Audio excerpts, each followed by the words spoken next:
In this video, we're going to be talking about why people fail and some things that you can do to make you successful. Coming up next.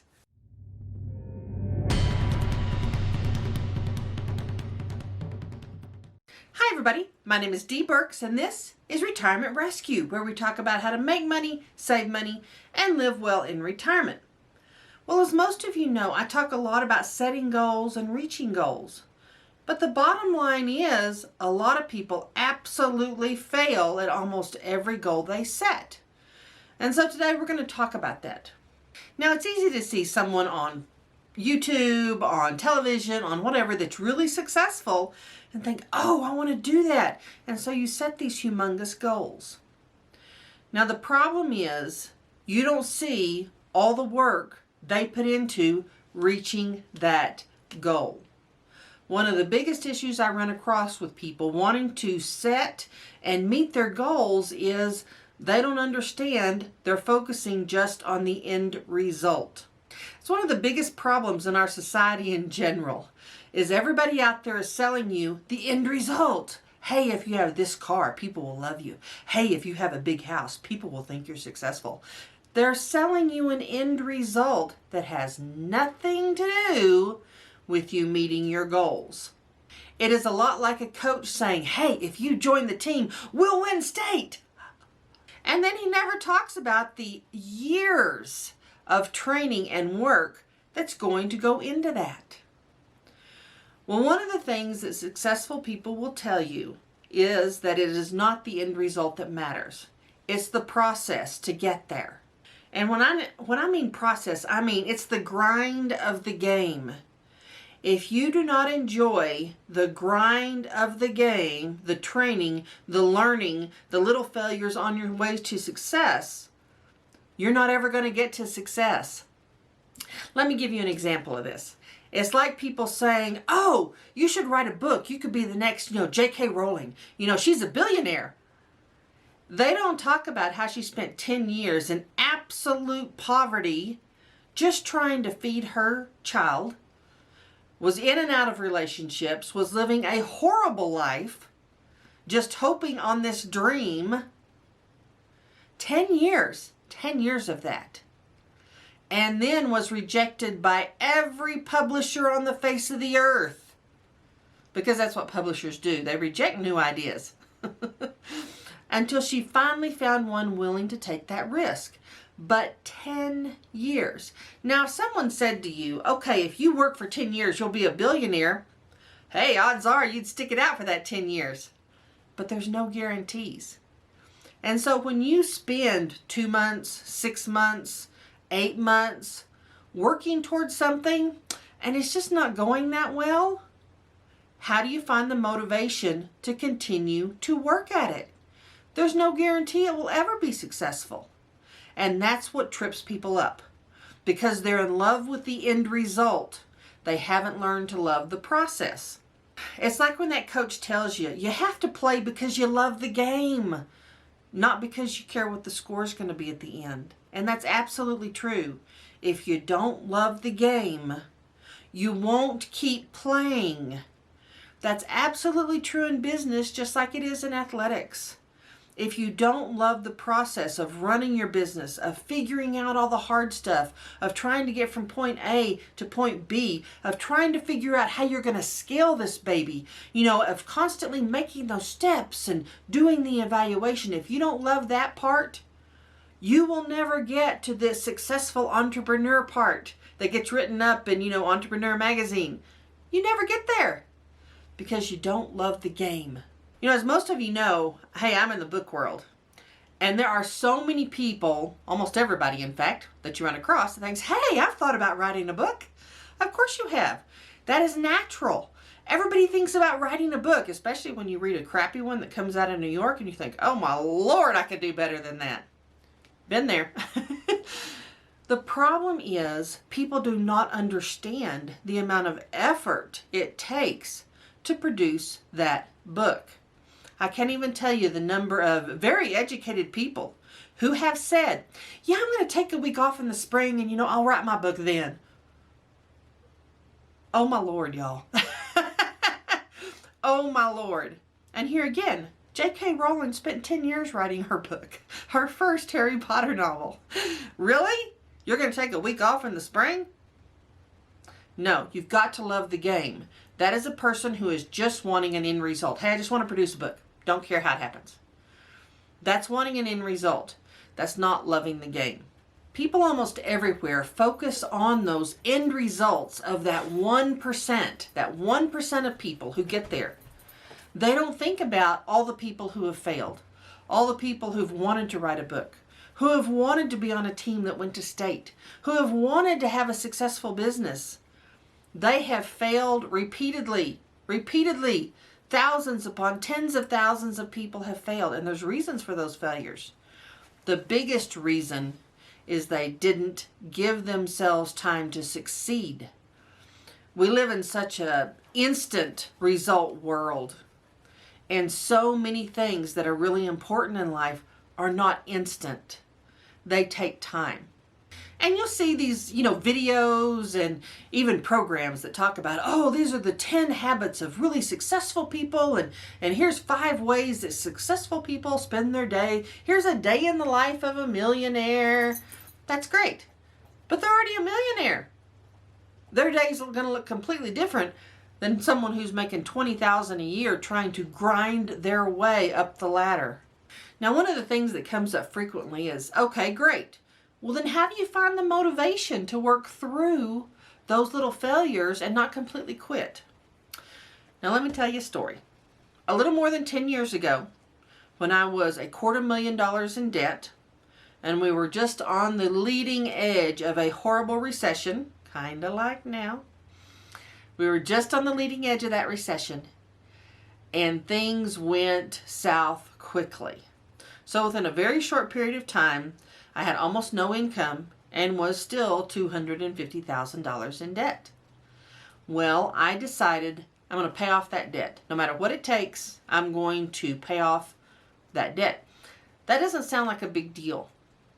But one of the problems that most of us have is that we make promises to ourselves, goals, and then we don't keep those promises. We don't follow through. And I decided, you know what? I'm going to do this. I'm going to do what it takes. Well, those first couple of years, and I was paying somewhere between $20,000 and $26,000 a year toward that debt. And you might think, well, that's easy. You could do it in 10 years. No. 3 years in, because of interest, only about half of the money I was paying actually paid it down. 3 years in, I still had more than $200,000 worth of debt. That was a very, very tough time. Because when that happens and you don't feel like you're making progress, you're making progress at a snail's pace, it feels like everything you're doing, you're just banging your head against the same old wall, it is very hard to continue to do those things. It was hard. Coming up with that much money every month just for debt payment was very hard. I had to take extra jobs, extra side jobs. I had to work as a temp. I did everything I could to create that money until the economy came back a little bit and I could start writing books again. But even then, it was a lot of money, and there was no, hey, I'm going to take a month or two off. Every single month. And when I look back at that, I wonder, how the heck did I do that? But you know what? I did it. And I promised myself I would do it, and I kept that promise. And yes, after about 7 years, I was really making some pretty good progress. And the thing is, when you start really seeing progress, which takes time, it's very encouraging. And so you redouble your efforts. And that's what I did. I started to really lower my expenses even further. I looked at all different ways to bring in additional income so I could get that done faster. And I finished it, and I did it. The reward was not that I did pay off that $250,000. I mean, that's a great reward, great, but did my life change? No. The great reward was I kept that promise to myself. And I proved that I could do something for 10 solid years and make it happen, no matter what. Every time I had a month where I thought, oh, it's not going to happen, it's just so not going to happen, somehow I made it happen. There is nothing like proving to yourself that you have the fortitude to meet your own goals. Now, I learned a number of things doing that. And one of them being, I didn't spend near enough time in the early years really thinking about what I was doing. Really wealthy or successful people will tell you they spend a lot of time thinking. And that sounds like, oh, well, they just sit around and daydream. But that's not what that means. They plan. They think through problems. They evaluate. They don't just keep doing what they're doing because they've always done it. I mean, how many times have you heard someone say that? They don't do that. They look at what they're doing frequently, not once a year, not once every 6 months, generally every month, every few weeks. You know, what am I doing that's working well? Can I put more energy toward that? What am I doing that's not working well? Do I need to quit doing that? It is a constant, ongoing thing. And that being able to step back and think about your goals, reevaluate, it makes you much more efficient. Much more efficient. And that's how those people do so much in the same 24 hours a day that you have, where you feel like you don't get anything done. That's how those people get a lot done. They're constantly evaluating what they're doing, becoming more efficient, looking at everything, deleting those things that don't serve them.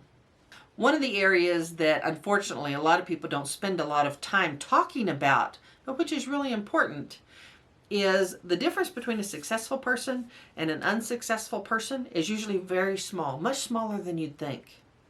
And it comes down to really small daily habits that they create. It's not the big things like, oh, I won $10,000 or I got this start for my family or it's none of that. It's the small daily habits that get them there. Small, tiny, daily habits make a difference not only in how much you get done, but in how you view yourself and your ability to be consistent and your ability to be disciplined. That's very, very important. And people who get a lot done are very, very disciplined people. Not because they started out that way. None of us really do. It's because they taught themselves to be disciplined. But success is really 95% a mental game. Are you going to allow yourself to sit on the couch and not do all that list of things that you need to do? Are you really going to waste the evening? Are you going to spend your time around people who do nothing but bring you down and talk negatively? That's a choice. Are you going to continue to do that? We have these habits that we're in. And we're constantly allowing ourselves to get away with continuing those bad habits, even though we know better, even though we've promised ourselves we're going to do better. But we break that promise and we don't do it.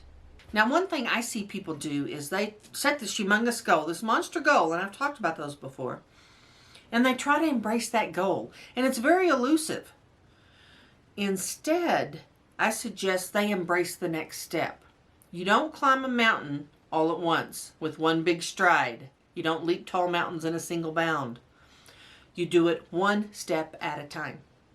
If you embrace the small steps and you take those steps daily and then you embrace the next step, what you have is commitment. It is very difficult to commit to a big abstract goal. But it is much easier to commit to the process of reaching that goal if you commit to those daily or weekly small steps. That's what's going to get you there. It's not the big, oh, I'm an overnight success. Almost nobody is an overnight success. No matter what the media tells you. Almost nobody. In fact, I saw a story, and this has been a number of years ago, that talked about how, Tiger Woods had just come out of nowhere and he was just this big success. And I'm like, he's been playing golf since he was 2 years old. By the time he was 15, he had more than a decade of golf experience on most people. That is not an overnight success. That is not how that works. It's not how any of that works. Not even. So don't let yourself get into that lazy thought process to think, it comes easy for some people. You only see the very, very tip of the iceberg. when you see someone's success. You don't see everything they had to work through to get there. Now, the last thing I'm going to encourage you to do is give yourself time. One of the things people do all the time, frequently, is they try something, it doesn't work out in a month or 2 months or 3 months, and then they go try something else. At the end of the year, they've tried 3 or 4 things, and they're like, well, just nothing works. Nothing works. Nothing works. I don't get it. Nothing works. They have not given themselves time at any one thing for it to work. If you're wanting an overnight success that's just going to spit you out cash, go to the ATM. That's what that is. Go to the ATM. Otherwise, you're going to have to commit to something and keep the promise to yourself to complete your tasks and do it for the long term for you to get where you're going. If you're doing something expecting instant results, you will fail every time, and that is the reason most people fail. Now, if you've enjoyed this video, please click the subscribe button, and I'll see you next time.